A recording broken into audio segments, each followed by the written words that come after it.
The conference room lights were unforgiving, flattening every face into something sharp. My dad spoke first, his voice steady enough to hurt. "You're suspended until you apologize to your sister." A pen stopped mid-stroke. My sister tilted her head, pretending to look offended, but the small smirk she tried to hide said everything. I stood in front of my frozen slide deck thumb, pressing the remote until it clicked. No one spoke. No one stepped in. No one even breathed differently. I didn't argue. I didn't flinch. I just said, "All right." If my dad had known what that word would unleash, he might have stayed silent. I grew up in a house where silence was supposed to mean harmony. It took me years to understand it actually meant hierarchy. My sister learned that early. She cried once during a school project disagreement, and my dad stepped in before the teacher could even finish explaining the situation. She left with a new set of supplies and a pat on the head.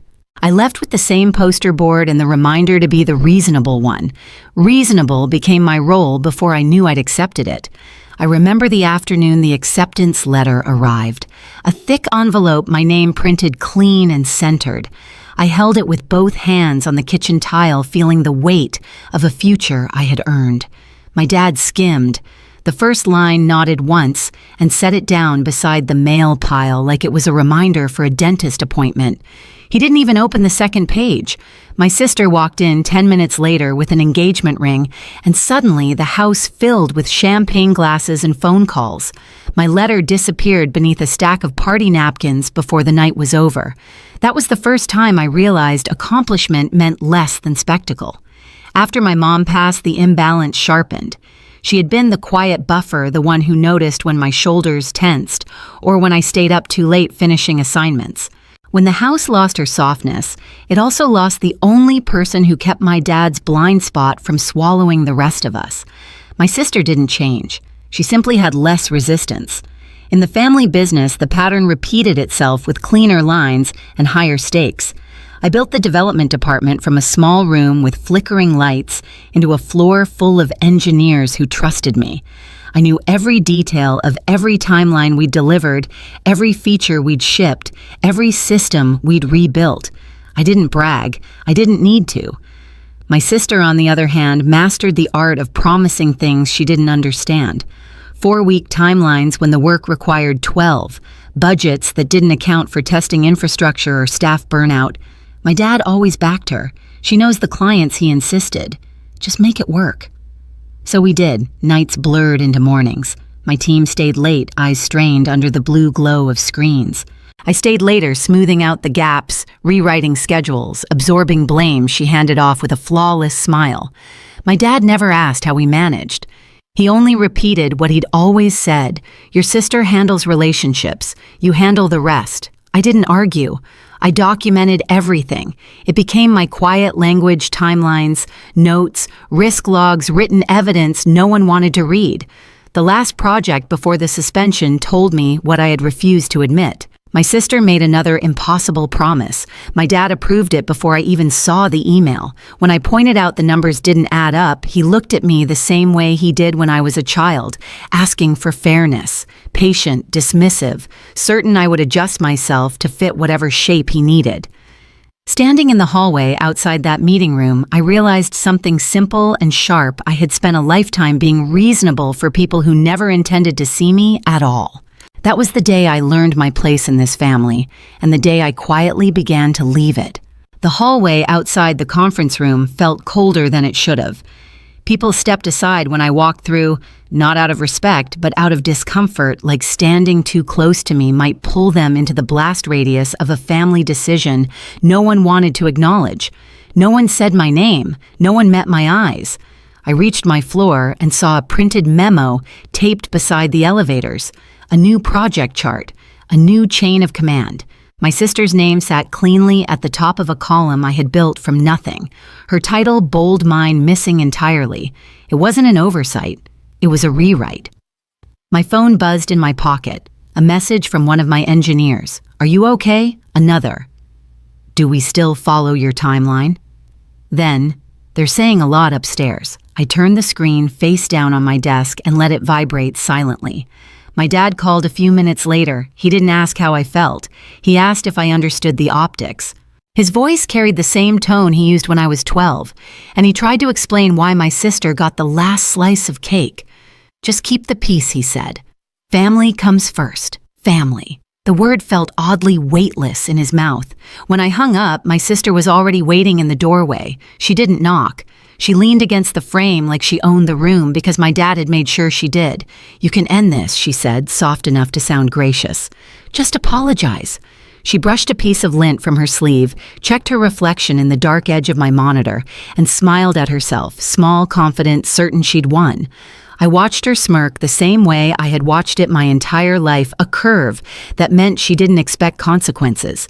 Not now, not ever. I didn't answer. I didn't even look directly at her. I just felt something shift inside me, not anger, not grief, something steadier, like a door clicking shut. She waited, expecting a fight she could perform her way out of. Instead, I picked up my portfolio, closed the laptop, stood. "That's it?" she asked. I nodded once.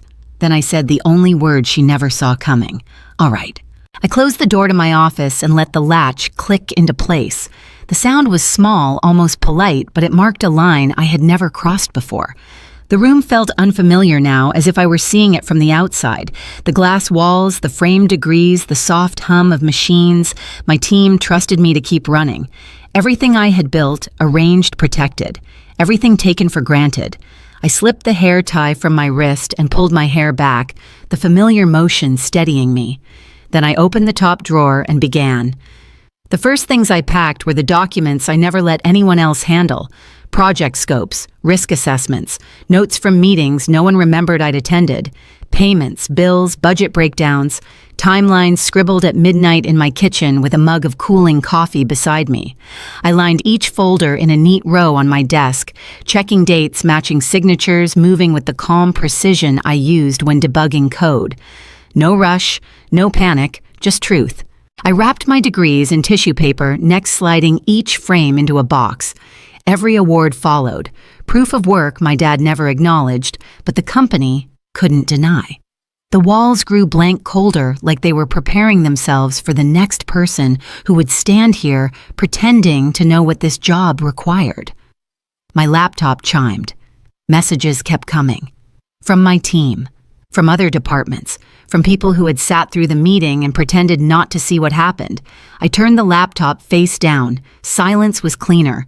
I opened a new document not to analyze, not to defend, but to finalize. A resignation letter, short and quiet. No emotion, no accusations, just the formal severing of a role I had already outgrown. Then came the real work. I opened the shared drive and began compiling the evidence no one had asked for but everyone needed. Project histories, resource allocations, contract notes, every instance where my sister had made promises without checking a single technical constraint. I didn't adjust the tone. I didn't add commentary. I only collected what already existed. 2 hours passed like a long exhale. By the time the file was complete, it wasn't a case. It was a mirror. My fingers hovered over the send button, not out of doubt, but precision. Timing mattered. A quiet plan doesn't shout, it lands. I sent it to the board, the department heads, the clients whose expectations had been distorted. A single subject line, project, documentation, and status overview. No drama, just information. My phone rang within 60 seconds.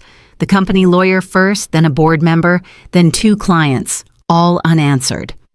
I moved through the room, again collecting pens, notebooks, the mug my team had given me last winter.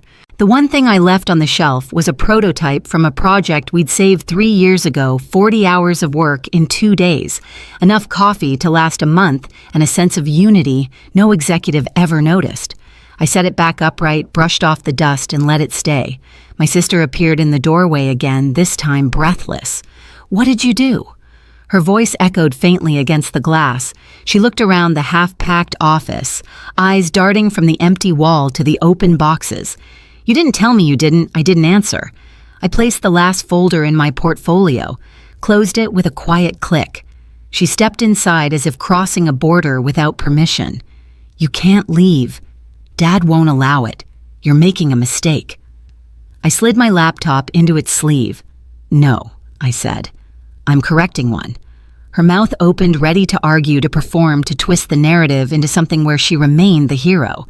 But she stopped when she saw my desk completely cleared. The space that used to hold my work, my hours, my presence, now empty. For a moment, she was silent. I walked past her without waiting for permission. The hallway outside smelled faintly of copier ink and burnt coffee, the same scent that had followed me for years. Each step felt deliberate, grounded, cleaner than any victory. By the time I reached the elevator, I had already booked a meeting with my lawyer.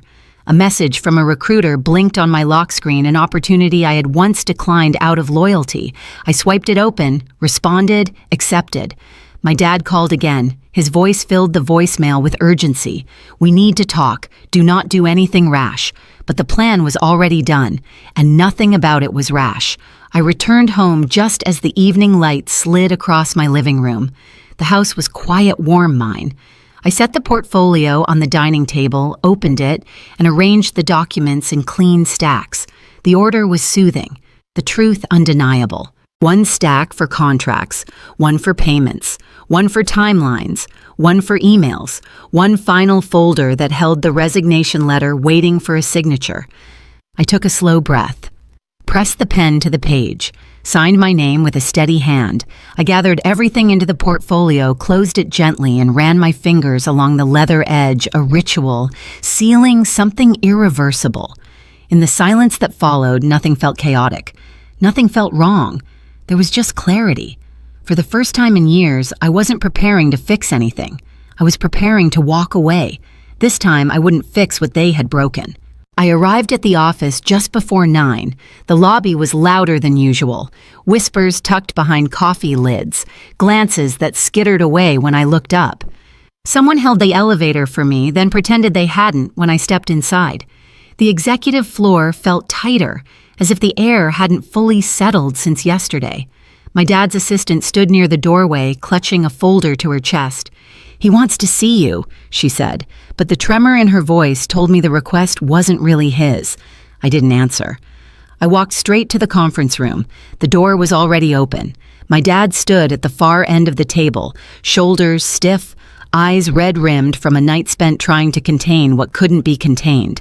The company lawyer sat beside him, laptop open, face pale. A paralegal typed quietly in the corner, recording everything. My sister hovered near the window, arms crossed, expression pinched like she had chewed something sour. No one spoke until I took my seat. My dad tried first. "We can work this out." His voice strained for authority. "Let's be rational." I set the portfolio on the table. The soft thud sliced through the room. "I'm here to finalize my resignation." The lawyer inhaled sharply. My sister blinked, the first crack in her confidence. My dad's jaw tightened. "You don't need to do this." I opened the portfolio, lifted the resignation letter, laid it gently on the table like placing a card in a game that had already ended. Suspension without documented cause, triggers. "Severance terms," I said. "Section 12 covers immediate vesting." The lawyer had already read my contract. He nodded once, confirming it. My dad blinked slowly, as if processing the realization that he had approved every clause himself 4 years ago. My sister stepped forward. "This is ridiculous. You're blowing everything out of proportion. All you had to do was apologize." I slid a second folder across the table, the documentation from last night.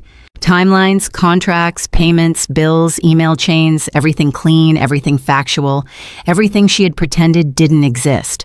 The lawyer hesitated before opening it. When he did, his face drained even further. "This is extensive," he whispered. My sister leaned over his shoulder, eyes widening with every page. "You can't send this to clients. They'll think I already sent it," I said. Her hand froze midair. "What?" My dad's voice cracked. "I sent documentation to the board and to the project stakeholders. Status updates. Accuracy matters." The room dropped into a hollow silence. My sister looked at my dad, desperate for rescue. Dad, say something. But he wasn't looking at her. He was staring at the stack of documents, the mirror he had spent years refusing to face. "You blindsided us," he said quietly. "No," I replied. "I revealed what you ignored." The lawyer cleared his throat. "Legally, she acted within her rights." Nothing she shared violates confidentiality. These are internal project documents, and the contract terms are binding. My sister's voice rose. So she gets to walk away after ruining everything. I closed the portfolio. I didn't ruin anything. I stopped absorbing the cost. My dad pressed his palms flat against the table. We need you for the Hamilton account. We can't deliver what your sister promised. She didn't understand the requirements. He stopped catching himself too late. My sister turned toward him, stunned. You're blaming me. He looked at her the way people look at burning buildings, realizing too late they should have checked the foundation. I stood. This isn't my problem anymore, I said. I've accepted another position. My sister let out a hollow laugh, sharp and brittle. Who would hire you after this? The lawyer closed the folder with trembling fingers. Anyone who values competence. For a moment, no one breathed. I reached for the portfolio. My dad stepped forward as if to stop me, then dropped his hand halfway. We can still fix this, he said softly. You don't have to leave. I met his eyes, finally level, finally clear. I already left. I walked out of the conference room, past my sister's stunned silence, past the lawyer's pale shock, past my dad's dying smile. I didn't look back. The elevator doors slid shut with a muted hum, and just like that, the entire system I'd once tried to hold together began to collapse without me lifting a finger. I left the building without checking if anyone watched. The air outside felt different, lighter somehow, as if the weight I'd carried for years had finally realized it no longer had a host. The city noise blurred into a hum. My footsteps sounded steady on the pavement. At home, the light through the living room windows was warm, softening the edges of everything it touched. I set my portfolio on the dining table, not with finality, but with a quiet sense of completion. The space felt untouched by the chaos of the last 2 days, a place that hadn't taken anything from me, a place that didn't demand proof. I fed Cooper, my dog, and he trotted across the hardwood floor, nails tapping lightly, ordinary grounding. I poured a glass of water, held it with both hands the way I held coffee in the mornings at the office. The gesture surprised me, a habit carried from a life I no longer owed anything to.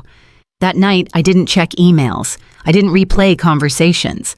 I didn't anticipate fallout. The quiet wasn't heavy for once. It was clean. In the morning, I dressed without rushing, choosing clothes that didn't need to communicate authority to anyone. On the drive to my meeting with the new company, the skyline looked almost unfamiliar, like a place I was seeing for the first time rather than escaping from. Their office was bright open, filled with the easy sound of people who didn't tiptoe around tension. When the hiring manager introduced me to the team, no one evaluated my presence against someone else's status. They just shook my hand and smiled. Later, standing near a wall of windows overlooking the city, I thought of the acceptance letter buried under engagement party napkins, the late nights spent fixing impossible timelines, the countless moments I'd stayed silent because silence was expected. And then I thought of the empty desk, the resignation letter, the portfolio placed on the table without drama, each act simple, precise, mine. Leaving wasn't a loss.